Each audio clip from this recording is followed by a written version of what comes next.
You caught me in a martial arts battle. Speaking of martial arts, let's talk about the Teenage Mutant Ninja Turtles.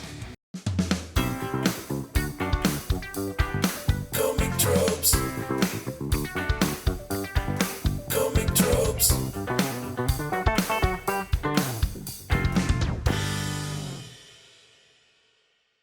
Hello, welcome to Comic Tropes. I'm your host, Chris. Today, I want to talk with you about one half of the creative duo that invented Teenage Mutant Ninja Turtles, which is a brand that will likely outlive its creators and represents the most successful self-published comic book of all time. I want to talk about its subject, Kevin Eastman, and his journey on going through a crash course in creating comics, how he got led into the creators' rights movement, how he lost a fortune, we're talking millions of dollars, and then how it led him back to his original creation. Before we continue, please hitting like and subscribe, and without any further ado, let's talk about the history of Kevin Eastman, as well as the techniques he uses and the influences behind his artwork. Kevin Eastman was born and raised in the city of Portland, Maine, back in 1962, and grew up reading comics like Daredevil, Sergeant Rock, The Losers, and Weird War. He's admitted in interviews he preferred the more gritty war and street crime types of comics. After graduating high school in 1980, he submitted his artwork to small press comic publishers, including Dennis Kitchen. Kitchen said Eastman's work wasn't quite ready for him, but pointed him at Clay Geerdes, who self-published mini-comics like Comics Wave, where Eastman's first published work appeared. Eastman went to the Portland School of Art, but left after 6 months. He worked cooking lobsters for the restaurants in town, and even after he became successful years later with the first issues of Teenage Mutant Ninja Turtles, he would return to work there over the summers. In 1981, a co-worker he was dating was going to return to school at UMass Amherst, and Eastman followed her down. He discovered a local paper called Scat that included comics. Eastman submitted his artwork, and while they said no, they felt his art reminded him of someone that they were working with named Peter Laird. Eastman reached out to Laird, who invited him to visit his house in Northampton, just one town over from Amherst. When Eastman arrived, the two artists quickly bonded over an original piece of Jack Kirby art from The Losers that Laird had hanging in his home. By the summer of 1983, Laird and Eastman had begun collaborating on ideas for a self-published comic, ideas that would eventually become books like Gobbledygook and Fugitoid. One evening, Eastman sketched up something silly to amuse Laird, a turtle with a ninja mask and nunchucks. It cracked up Laird, who did his own version and added Teenage Mutant to the idea of a Ninja Turtle. The idea struck them as so weird they felt they had something. That fall, they formed Mirage Studios, so named because it was really just two guys working out of a living room, not a real studio. Eastman and Laird had a unique partnership in creating a comic book. They would write it together, and then Eastman would do the layouts. After that, they would hand the pages back and forth so that they were each penciling and inking about 50% of each page. They each wanted to touch it. So with the artwork going back and forth, sometimes it can be a little tough to identify the exact hallmarks of Kevin Eastman's art compared to Peter Laird's. But if you look at enough sketches, you can see that Eastman's art style is gritty, edgy, full of thick lines and lots of shadows. Not much cross-hatching, but a preference for using duotone to shade the work. He stated that some of his biggest influences are Jack Kirby and Frank Miller, especially his Daredevil and Ronin work. He likes dynamic poses, grimy cities, and letters most of the early work with sharp, angled word balloons. The duo decided to self-publish Teenage Mutant Ninja Turtles in March of 1984. They put together 40 pages and self-published it with $200 of Laird savings and a $1,000 loan from Kevin Eastman's uncle, Quentin. They printed up 3,000 copies and found that they had a little money left over, so they put an ad in the Comics Buyer's Guide. On the basis of the weird title, many distributors saw the ad and picked up the comic, so it sold out swiftly. The team reprinted another 6,000 copies that May, that also similarly sold out quickly. The Teenage Mutant Ninja Turtles are well known now, but because they've existed in so many comic, cartoon, toy, and movie forms, it's worth looking at the inspiration for that original issue. It's based on 4 of the most popular comics at the time: the Teenage Mutants from New Mutants, an X-Men spin-off; the anthropomorphized animals like Cerebus, a popular black and white self-published comic at the time; and the ninjas seen in Frank Miller's comics Daredevil and Ronin. In fact, the Turtles' origin parodies Daredevil. It begins with a boy getting blinded by radioactive mutagen, like in Daredevil, but then it follows the ooze as it lands in the sewers below, mutating the titular characters and their master, Splinter the Rat. Splinter parodied Daredevil's mentor, Stick, and their enemies, the ninja clan named the Foot, was satirizing Daredevil's enemies, the Hand. Eastman and Laird were surprised by how successful the comic was and kept reprinting. They finally published the second issue in January of 1985, which also sold out, even though they kept increasing the print orders. By issue 3, they were selling close to 55,000 copies and bringing in very good money for the creators. Eastman and Laird weren't sure how long it would be popular and were very frugal with their early work. For instance, the first several issues were drawn on smaller paper so that they could get the most use out of the duotone sheets that they bought. They also published the first 4 issues at a larger size and with only one color for the cover.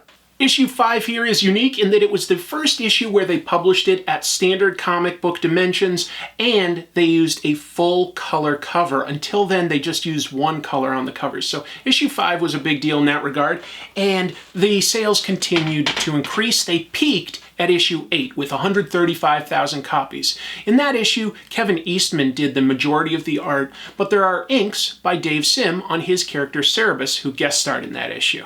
And that issue, by the way, is a little tough to find because Dave Sim actually didn't allow them to do any reprints on that issue.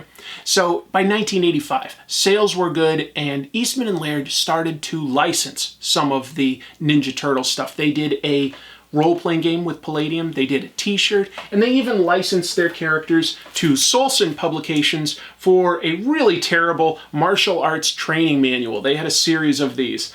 Supposedly, Brodsky, the publisher, did not fully pay them, by the way. But anyway, regardless, the brand continued to evolve and mutate, and by 1986, it had evolved into something much bigger. Because in 1986, a licensing agent named Mark Friedman approached Eastman and Laird with offers to get their turtles into all sorts of profitable ventures. It wasn't the first time they had been approached, but Friedman understood the creators wanted complete control over their property and had some big ideas. Eastman explains what happened with Friedman in an interview with the Comics Journal, saying, "We said, look, tell you what, if you really think you can do something with our turtles, we'll give you 30 days. And we literally signed it on a napkin. 30 days non-exclusive to see if you can get any nibbles. And if it works out, we'll go from there." In 30 days, he had letters of interest and commitment from Playmates Toys. We said, all right. The Playmates toys were a huge deal, and Playmates wanted to reach out to an even wider audience, so they offered to underwrite a cartoon series to help sell the toys. Everyone agreed to use Fred Wolf Studios, who came in with a few suggestions on toning down the violence and differentiating the turtles with different colored headbands, instead of the red they all shared in the comics. Eastman and Laird had slightly different opinions on this. They both signed off, but Eastman was more invested in the new idea, saying, quote, "It probably affected Pete more than it did me. He was really upset about it, and even today, he's very much a purist as far as the turtles go." The 5-issue miniseries cartoon was released around Christmas of 1987 and proved to be such a big hit that it went on to become an ongoing show through 1996. The show was much goofier than the original comics. Both were popular and spawned numerous imitators. In comics, there was a rush to create the next indie hit, and some were very direct analogies, like adolescent radioactive black belt hamsters. And in TV, there were shows like Street Sharks and Biker Mice from Mars.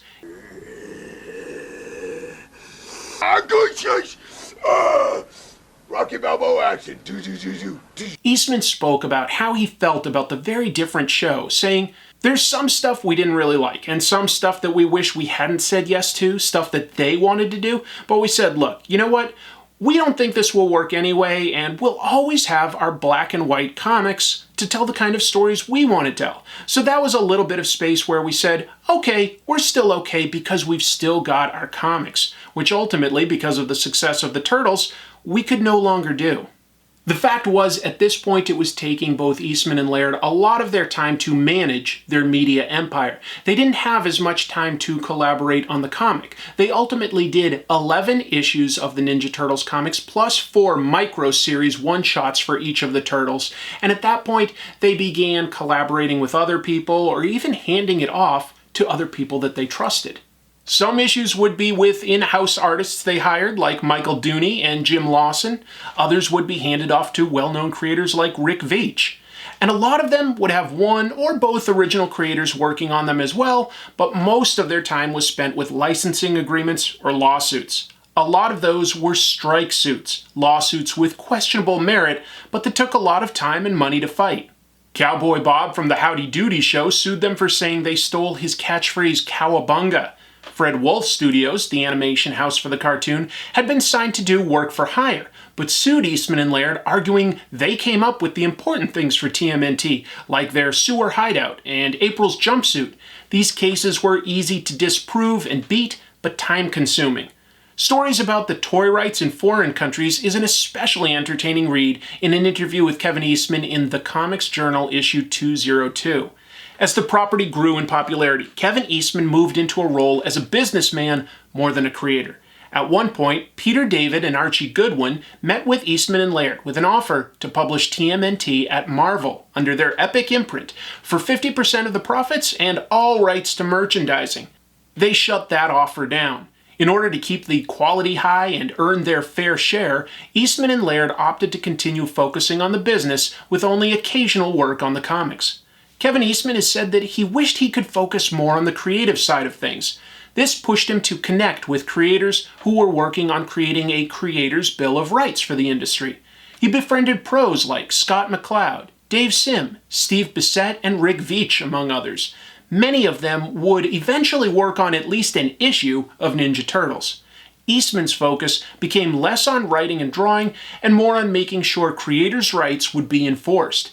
This started with allowing their Mirage Studios employees to do some of their own books, like Michael Dooney's Gizmo or Jim Lawson's Babe Biker. Eastman collaborated with some of his favorite artists at this time, like Simon Beasley, Mark Bodie, and Richard Corbin. But conflicts began to emerge. Some creators accused Eastman of saying one thing about creators' rights, but then not living those ideals by employing people work for hire on Ninja Turtles. Some creators that were his friends, like Sim and Veitch, wouldn't allow their Ninja Turtles comics to be reprinted. Friend and artist Steve Bissette explained what was going on, saying, "The business interests that come in and oversee most publishing entities, it is the nature of the beast that they are driven to push the creative individuals to the periphery of the publishing company. As those business interests insinuated themselves into Mirage, they began to seize more and more control of the company. Those business interests were given more and more control by Peter and Kevin. Meanwhile, the guys who were actually doing the nuts and bolts work were being pushed further and further to the periphery. This started crippling the friendship between all these people, crippling the friendship between these guys and Peter and Kevin. The genuine ethics and issues became lost amidst the chaotic, ever-expanding business demands." Eastman and Laird's success continued with a live-action movie in 1990 that at the time it came out was the most successful independent film ever. Peter Laird decided that he wanted to slow down the business and get back to drawing by the late 80s. Eastman was younger and thought he could launch his own publishing company alongside Mirage. This was Tundra, a huge second chapter in Eastman's career, but one that in retrospect flamed out pretty quickly. Eastman said, "Mirage was part one, and I was paid very well to learn. Tundra was where I paid severely and dearly for the second part of my education." Tundra publishing lasted about 3 years, starting in 1990, and in many ways it was an early version of what Image Comics would be. Creators owned everything published through Tundra, and they received an 80-20 split on net profits, with Tundra existing to handle printing and distribution. Eastman believed that the 20% they'd get from the comics would be plenty to keep Tundra running. He hired his uncle Quentin to be president of the company. Quentin told him 20% wasn't nearly enough, but Eastman was convinced he'd be publishing great comics by pros he was meeting at cons, and the sales would be huge. Maybe his experience with massive success with the Turtles as his first real comic influenced his opinions. Eastman staffed the company with a lot of family. a cousin as a production assistant, a brother-in-law in charge of sales and distribution, his sister as director of the Words and Pictures Museum, which housed his massive collection of original art. But none of them knew about comics. Eastman began spending money and would overrule his uncle on decisions. He founded Tundra UK for European publishing of his comics and bought a music studio in Maine. He invested in a pre-press company and a PR company. Eastman said, "I really thought that Tundra would be something, but it was ludicrous. I thought I would spend a year forming this brilliant company that would break all the rules."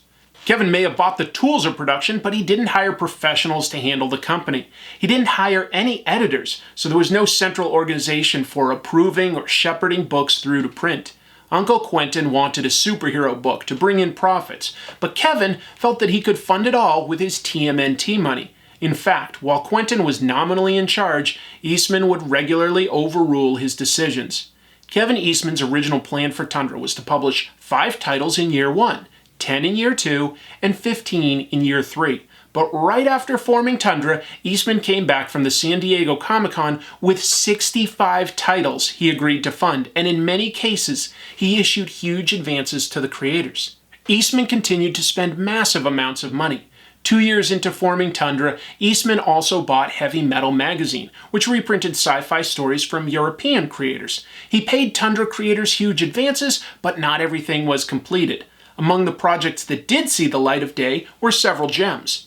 Understanding Comics by Scott McCloud made it into bookstores as well as comic stores and remains a definitive take on educating its readers on how comic books work, from panels to lettering to art styles. From Hell by Alan Moore and Eddie Campbell had begun its run in Steve Bissett's anthology Taboo and briefly existed at Tundra. Tundra reprinted the original 4 issues of J.O. Barr's The Crow and one news story.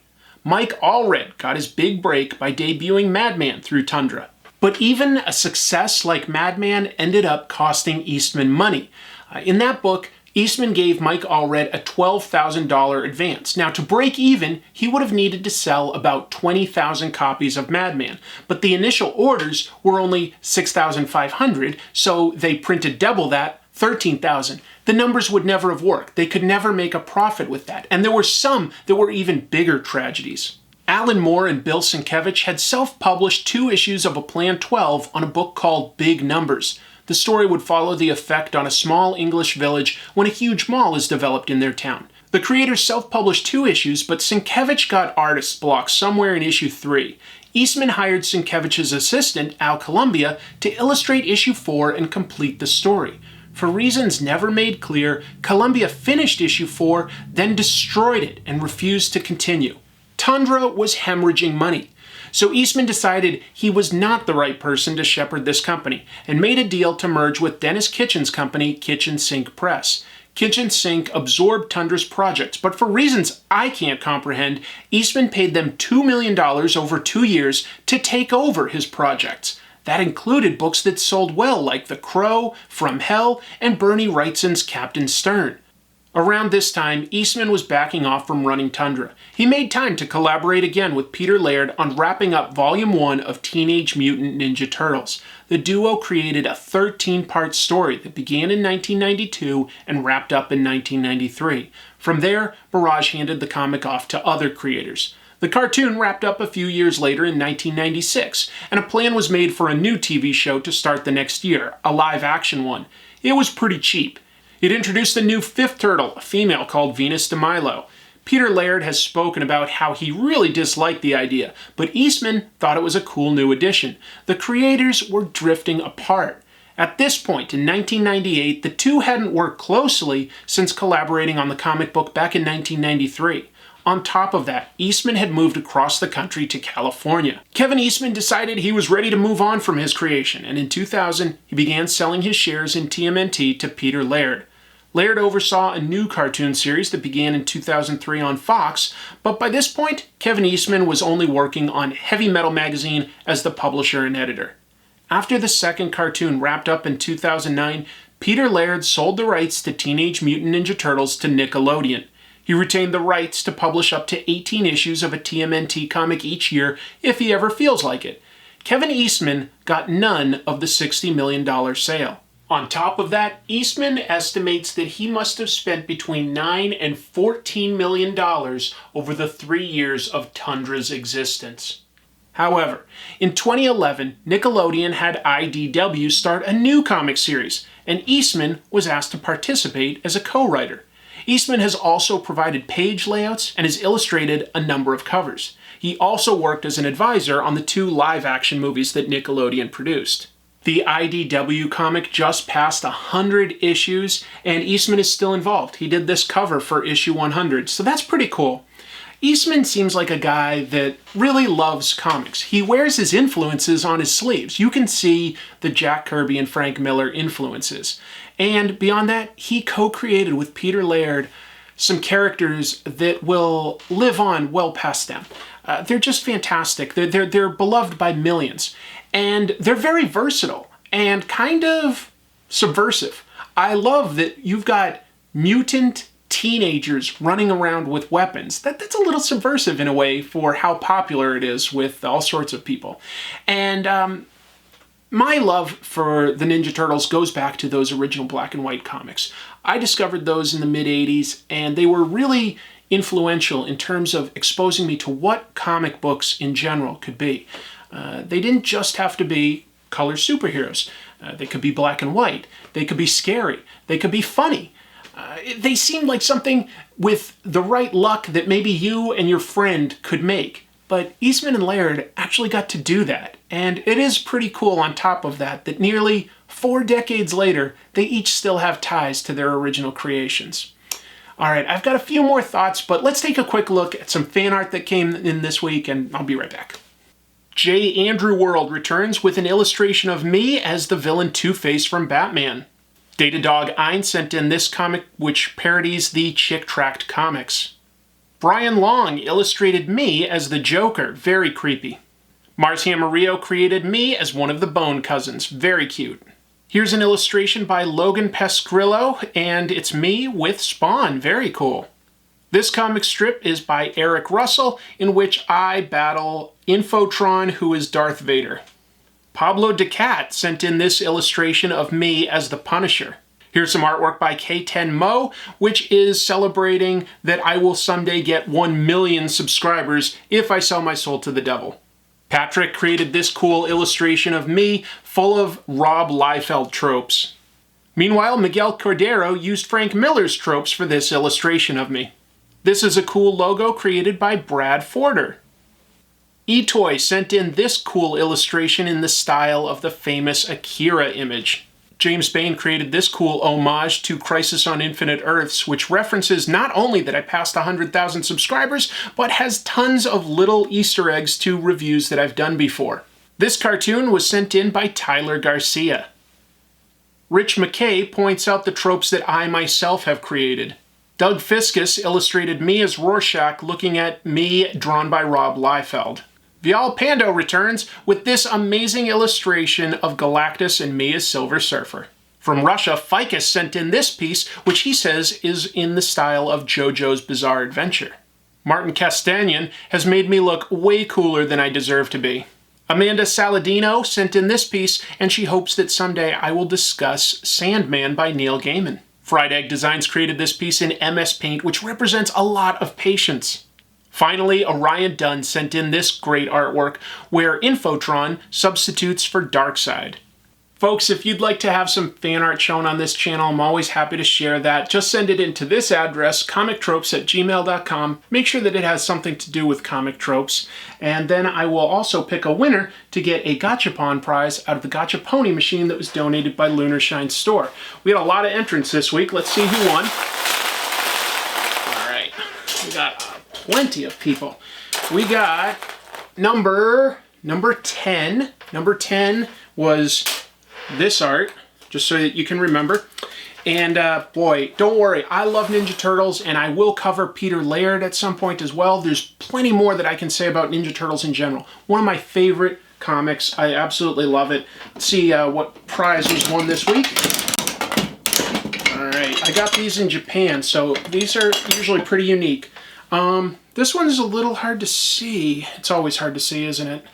It's a cat. It's definitely some sort of a cute cat. It might be on a sushi roll, but it's hard to see through this sort of semi-opaque canister. But anyway, I will send that to entrant number 10. Thank you all so much for watching. This one was really fun for me to do just because I love Ninja Turtles. Oh, and hope you like this new set. I just decided I would put together something. I built this arcade cabinet. That'll be here. I built a bookshelf which has a bunch of books that either I worked on or I have an emotional connection to. And then, of course, I had to include the YouTube silver play button. So thank you to all of you for making that happen. That means a lot to me. The channel continues to grow. I really appreciate it. Please hit like and subscribe. If you've got it in you, definitely consider visiting my Patreon, where you can support the show on an ongoing basis.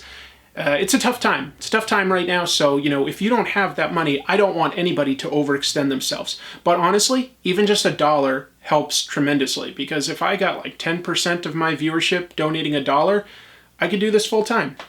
Maybe someday that will be a reality. In the meantime, hopefully this has at least provided you some entertainment while you're either cooped up or working hard. It's a really tough time for all of us right now. It's a really weird situation. None of us know when things will get back to normal or what the new normal will be. But just be kind, wash your hands, and make smart decisions. And until I see you next time, and I will see you next time with some really big ideas, keep reading comics. Oh, a fellow chucker, eh?